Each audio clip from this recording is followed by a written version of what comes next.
I am not convinced that that $11 million is well spent when there are enormous gaps in practical services in the state and in the Commonwealth, but in particular in the Hunter. How much money is coming to the Hunter region? Very little. In fact, probably less than $1 million for the state's second most populous city. I am concerned that that money could have been directed in another direction. How would you spend the money? I would spend the money on establishing primary units for preventative education, rehabilitation through units for detoxification, and halfway houses. There are gaps, there will continue to be gaps, and those gaps could have been remedied with this $11 million that is about to be expended on glossy publications.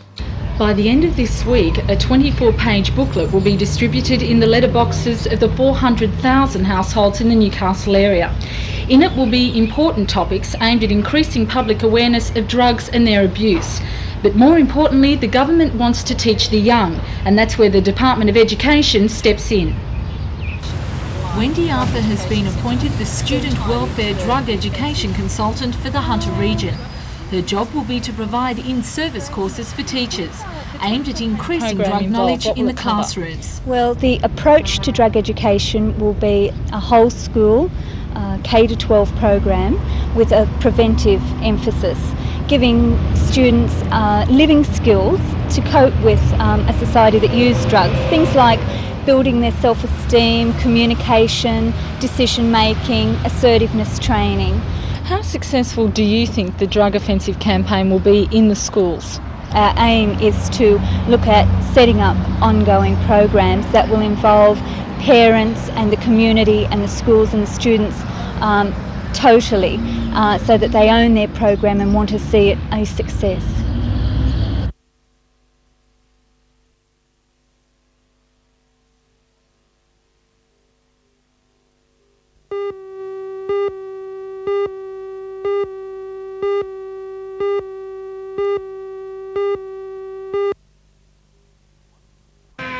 One of the most glamorous parades seen in Newcastle for some time was held at the Michelangelo Centre in Hamilton to raise money for the Miss Australia Quest. Among the models was Quest entrant Donna Smith, who paraded a series of vanquish clothing supplied by Get Smart Boutique. Donna was joined by another Quest entrant, Cheryl Sams. Sharing the limelight with the ladies were a number of male models, parading a selection of new season designing gear supplied by the stores Techno and West Terrace. For both the ladies and the men, the winter look is dramatic and elegant, highlighting unusual and innovative fabrics. In some cases, the look is reminiscent of the movies of the 40s and 50s, proving that the more things change, the more they stay the same.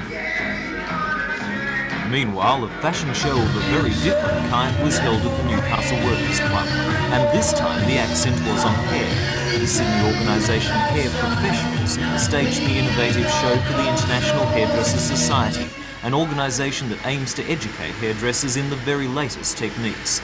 And that's just what the show did, via camera teams and two giant video screens which gave the large audience a close-up of every snip, by top Sydney hairdressers John Perry and Guy Williams. But while it was educational, it was also entertaining.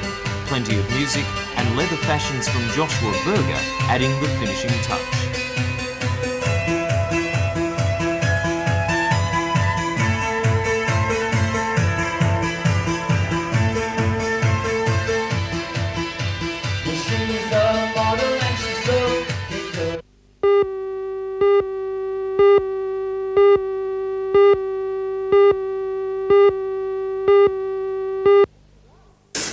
Yes, you're right. I felt that too. Oh, and the air's gone all clammy. Sheila Keneally, on the right, plays a retired lady of the night who now lives a quiet life in northern Queensland town. Her peaceful and respectable lifestyle is shattered by the visit of a friend who is still a practising prostitute. And as you can see, the prostitute played by Barbara Wyndham is not the quiet type.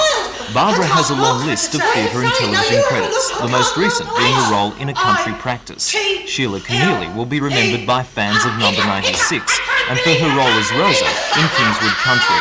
The theatre company hopes their comic interaction will pack houses and is taking the show to Lake Macquarie for 4 performances in May, as director Brent McGregor explains.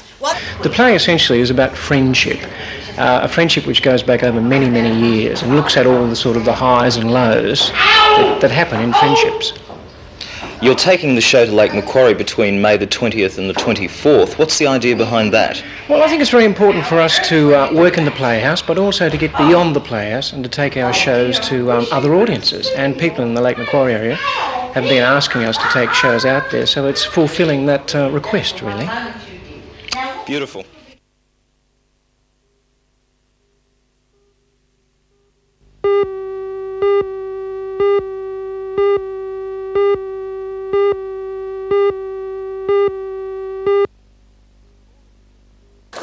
All of the presentations were carried out in the classrooms and workshops associated with the different courses offered at Glendale TAFE College.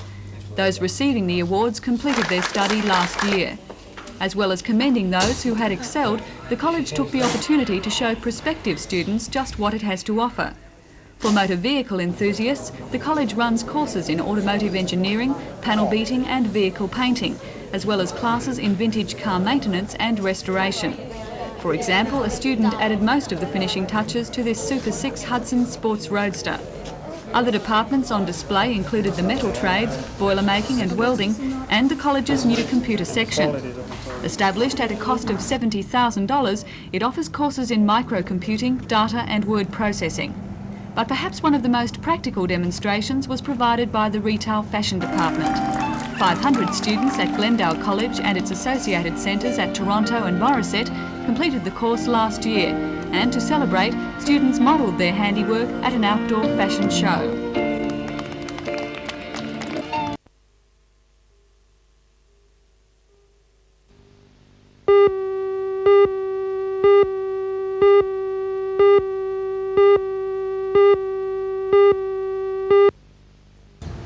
Well, there are many reforms in the federal sphere that have been introduced in the last 10 years, many of them very beneficial and under Labor and Liberal governments.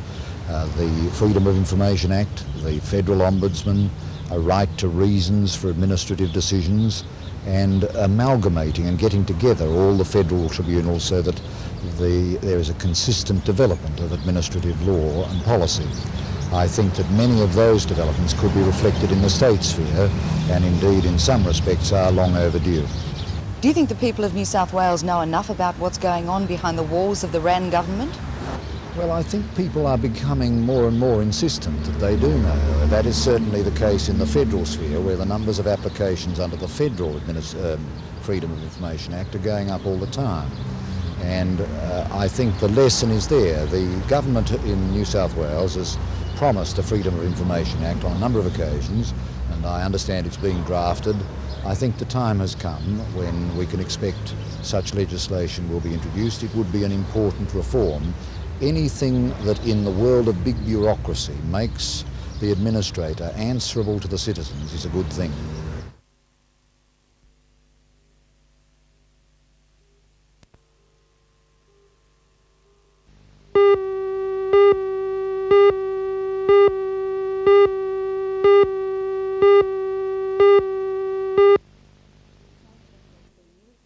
The Council has been irresponsible and reckless in its disregard of its own planning department and the advice of the Heritage Advisor, and it would seem to the National Trust that further controls would have to be imposed to safeguard against any further irresponsible behaviour by Maitland City Council.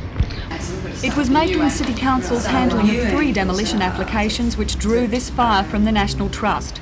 In each instance, the buildings are old. The National Trust says historic. In each instance, the Council's own town planning department recommended against demolition. And in each case, the Council has ignored these recommendations. The most bitter dispute is over the disused Presbyterian manse in Free Church Street, Maitland.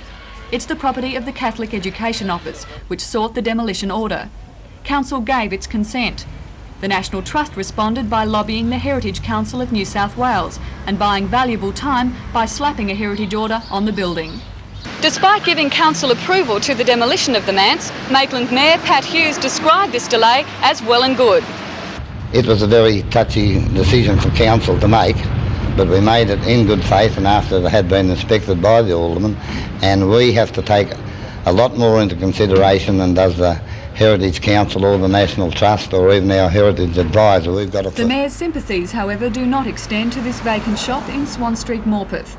Its demolition was approved on the 8th of this month. But last night, a second heritage order was also placed on this property, on the grounds that the front masonry section dates back to the 1850s. Mr Hughes has described the action as ridiculous. The owner agrees, saying the property is dilapidated and frankly not worth saving. The third structure to be approved for demolition was the old stables behind the Hunter District Water Board. Despite a town planning recommendation that council refused consent to the demolition, it was approved and the stables were knocked down on Saturday. The National Trust says the council's actions show a change in policy which puts Maitland and Morpeth's heritage at risk. I think council, because of its irresponsible behaviour, should be sacked. It is not taking care of the heritage of our children and grandchildren and has deliberately gone against the advice of its planning department. The National Trust, the Heritage Council and even our Heritage Advisor, they're only hell-bent, and well and good, they're only hell-bent on saving all old dwellings irrespective of costs or anything associated with the progress of Maitland.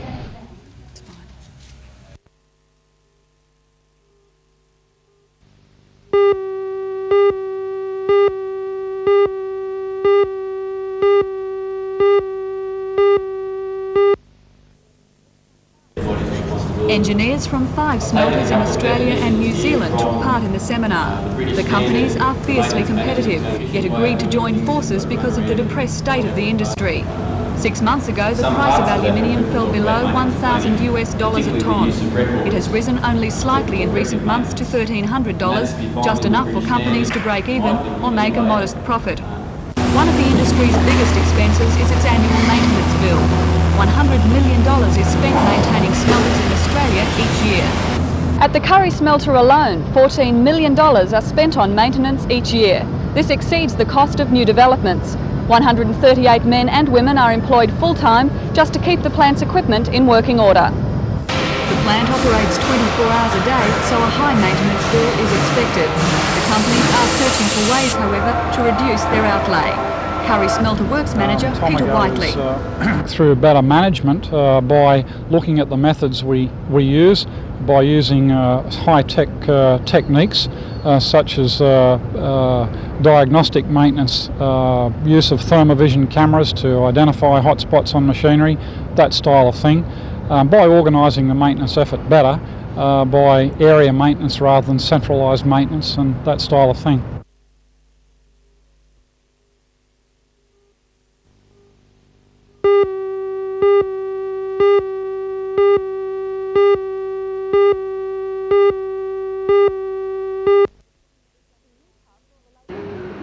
In Newcastle, relations between the BWIU and the BLF are strained amidst allegations of threats and intimidation.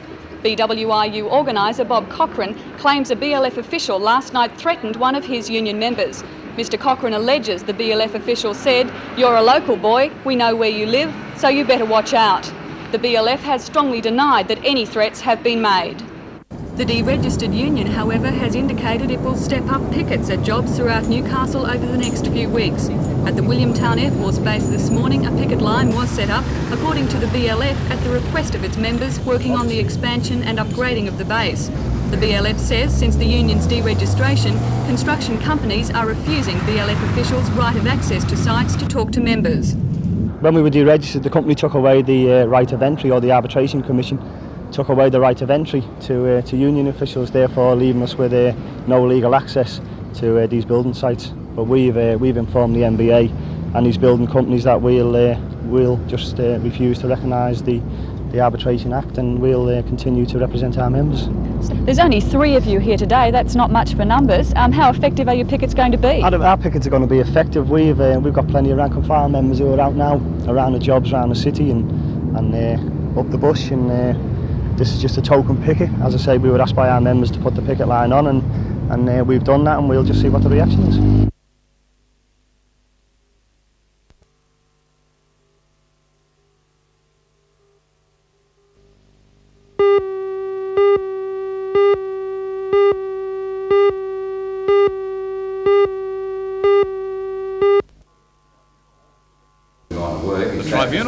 lifting of all bans and limitations on both sides of the dispute over the miners' current log of claims. On Monday afternoon, the matter will go back before the tribunal for hearing. The National Liaison Committee of the combined mining unions will meet to discuss the orders and the next stage in their campaign of their log on Monday morning. The tribunal has again stated the log of claims will not go before arbitration until strike action by the miners is withdrawn. Meantime, coal mines around the country remain idle as the planned 6-day miners' strike goes ahead, threatening valuable Japanese coal contracts.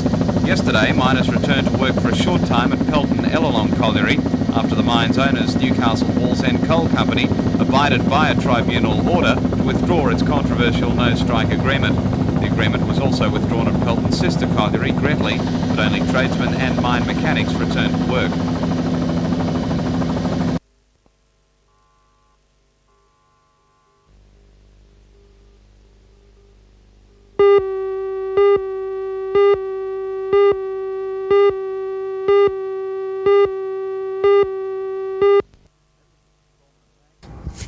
Members of the Storemen and Packers Union met this week and discussed a possible redundancy plan from the Coles management. Lynn Fox is proposing to close the former Coles warehouses in Newcastle and Sydney and distribute groceries through outlets in Goulburn and Somersby on the Central Coast. Coles management is formulating a redundancy plan over this next week and expect to put it back before the workers then.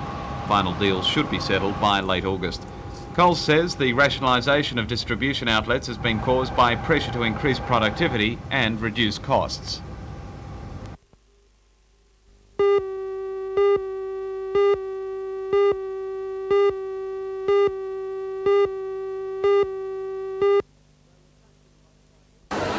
They were packed in like sardines at the Broadmeadow Police Boys Club today when the Newcastle and Hunter Valley Gold Lovers Society put on this year's gold show. They poured through the door all day, and people came from as far away as Melbourne and Brisbane. There were all manner of dolls, from your average right through to dolls that sell for nearly $1,000. The trendy Cabbage Patch Kids were out in force, but most interest seemed to be in the more traditional, porcelain or fancier dolls. There were nearly 60 stalls today. For the Doll's House, there were plenty of stalls selling miniature just about anything. There were miniature prams, miniature furniture, and of course the latest in miniature fashions.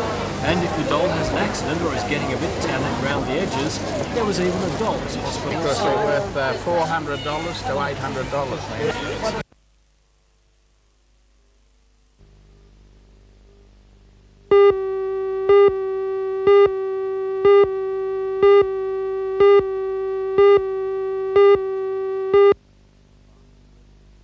Barnsley residents are dismayed and angered by the proposed change to the route of the National Highway, which will now cut through the east and the north of the suburb instead of well to the west as originally planned.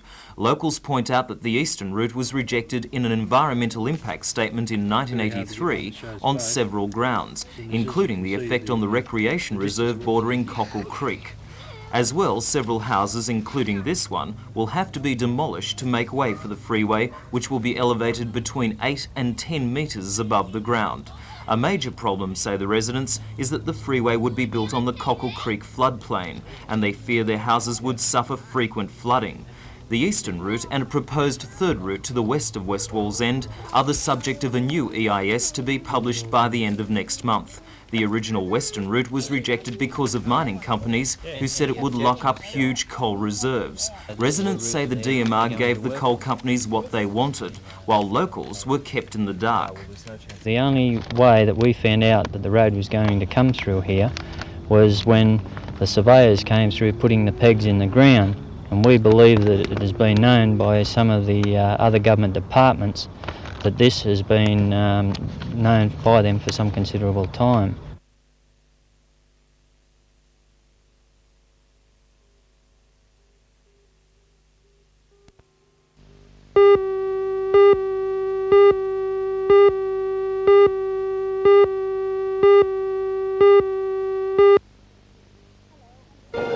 Hello, I'm Helen Hughes. The Hunter Orchestra will launch its new season tonight with a gala concert at the City Hall. The concert will feature the works of Mozart and a special guest appearance by Australian pianist Rachel Valla. Join Ray Deneen and Anna Manzoni for all the news tonight at 6.